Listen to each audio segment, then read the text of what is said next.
ዝንቱ ይጸልአክሙ አለ።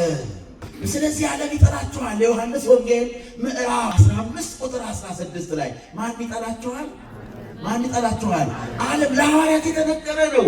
በመጀመሪያ ለሐዋርያት ይህን ቃል ሲነግራቸው እኔን እኮ እናንተን ጠራኋችሁ፣ መረጥኳችሁ እንጂ አልመረጣችሁኝም። ሐዋርያነት ምርጫ መሆኑን፣ ሐዋርያነት ጥሪ መሆኑን ለሐዋርያት ተከታዮች የተሰጠ ትምህርት ነው። በዚህ ጥሪ ውስጥ በዚህ ምርጫ ውስጥ ምን እንደሚጠብቀን ተገለጠ። ማስጠንቀቂያም ተሰጠ፣ ማሳሰቢያም ተሰጠ፣ እንደገና ትእዛዝም ተጨመረበት። ትእዛዙ እርስ በእርስ ትዋደዱ ዘንድ ትእዛዜ ይህች ናት አላቸው። ምን ትሉ ዘንድ? ትዋደዱ ዘንድ።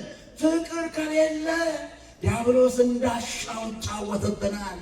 ዲያብሎስን የምናሸንፍበት፣ መንፈስ ቅዱስን የምናከብርበት ትልቁ ሕይወት፣ ትልቁ ስሜት፣ ትልቁ ማንነት ፍቅር ነው። ስለዚህ ትፋቀሩ ዘንድ አዛችኋለሁ ያል ትእዛዝ ነው። መብት አይደለም፣ ትእዛዝ ነው። መፋቀር ትእዛዝ። ለዚህ ነው በአውደ ምሕረታችን ላይ ስንቆም የእነ አባ ጊዮርጊስን ሐሳብ እናነሳለን። ምን የሚለውን? ፍቅር ያገብረን ከመእፄ ሙስማይ ስምሽን ጠራ ዘንድ ፍቅር ያዝ ድንግል ማርያምን አንቺን ሳልጠራ እንደምን ወንጌል መስበክ እችላለሁ ይላል። አንቺን ረስቼ ስለምን ወንጌል ስሜት ሙሉ ይሆናል? ስለ ክርስቶስ ለመናገር አንቺን ዘግቼ ተወለደ ብዬ ብል አንቺን ማሳየት ሳልችል መወለዱ እንደምን ሰዎች የሚረዱት ይሆናል? ስለዚህ ይላል አንቺን ጠራ ዘንድ፣ አንቺን አስብ ዘንድ በሚቃጠል ፍቅር እናትነትሽን እየተጠማው እጠራሽ ዘንድ ፍቅር ያስገድደኛል ይላል። ፍቅር የሚያስገድዳችሁ አመስግኗት። ስለዚህ ፍቅሩ ሐዋርያት ጀምሮ ትእዛዝ ነው። ድንግል ማርያምን ወንጌል በተሰበከበት ሁሉ ፍቅር ትእዛዝ ነው። እንደውም በትእዛዝ በገላትያ ምዕራፍ 5 ቁጥር 15 ላይ በፍቅር እርስ በርሳችሁ እንደ ባሪያዎች ሁኑ። እንደምን ሁኑ? ለዚህ ነው አባቶቼ መንፈስ ቅዱስ ያደረባቸው የሚሰብኩትን ክርስቶስን የእውነት የሚኖሩት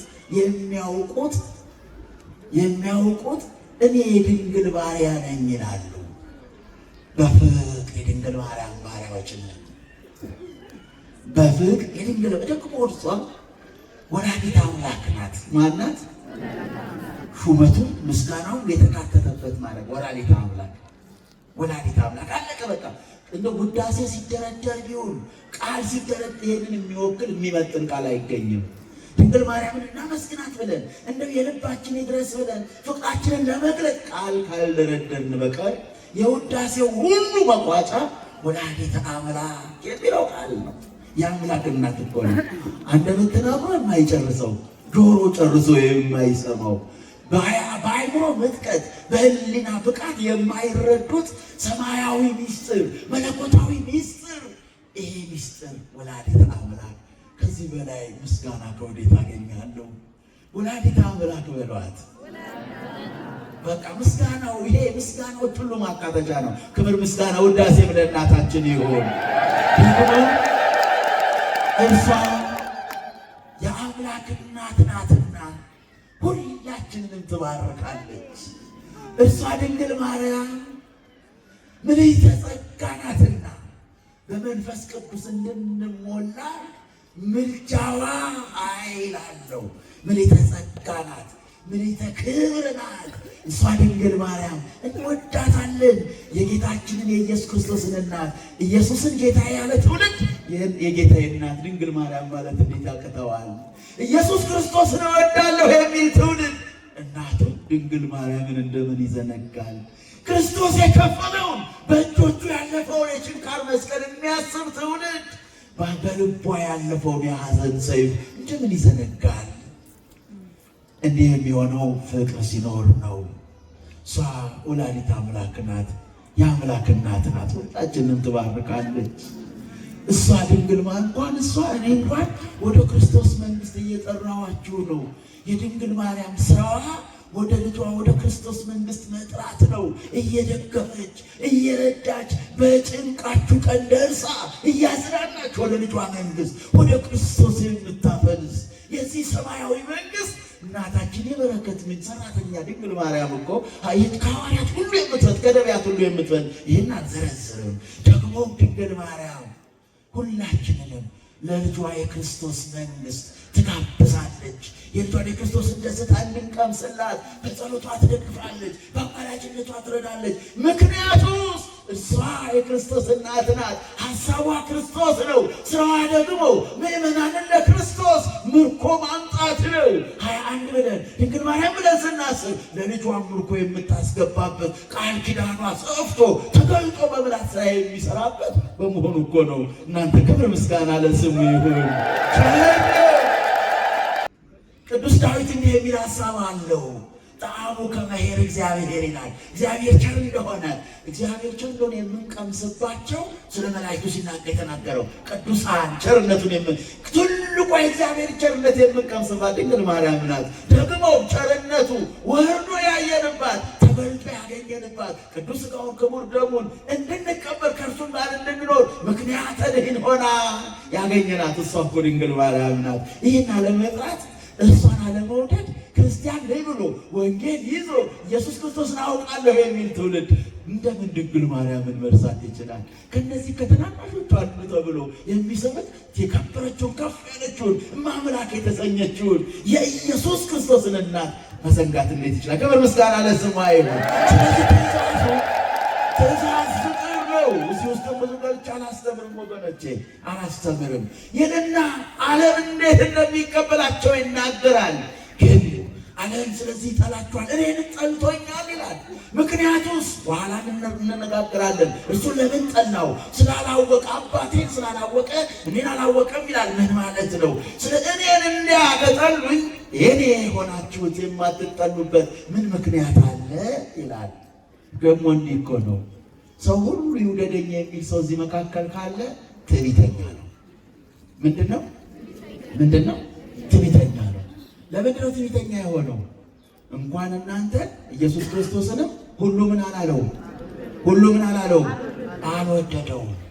ሁሉም አልወደደውም። ስለዚህ ሁሉም ይውደደኝ ብሎ መጨነቅ እኔ ከኢየሱስ ክርስቶስ እበልጣለሁ ብሎ እንደመታበይ ይቆጠራል። ይሄን ነገርን ዓለም ይጠብቀንም። ስለዚህ ዓለም በእንተ ዝንቱ ይጸላክም። ስለዚህ ዓለም ይጠላ። ዓለም ማነው?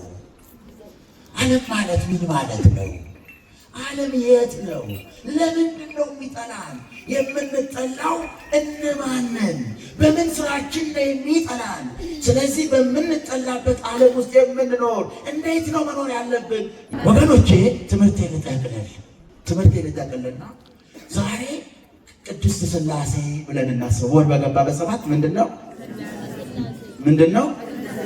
እዩ ሥላሴ ወር በገባ በሰባት ሥላሴ ነው ማለት ሥላሴ በወር አንዳንድ ቀን ብቻ ይመለካል ማለት ተናገሩ ማለት አይደለም።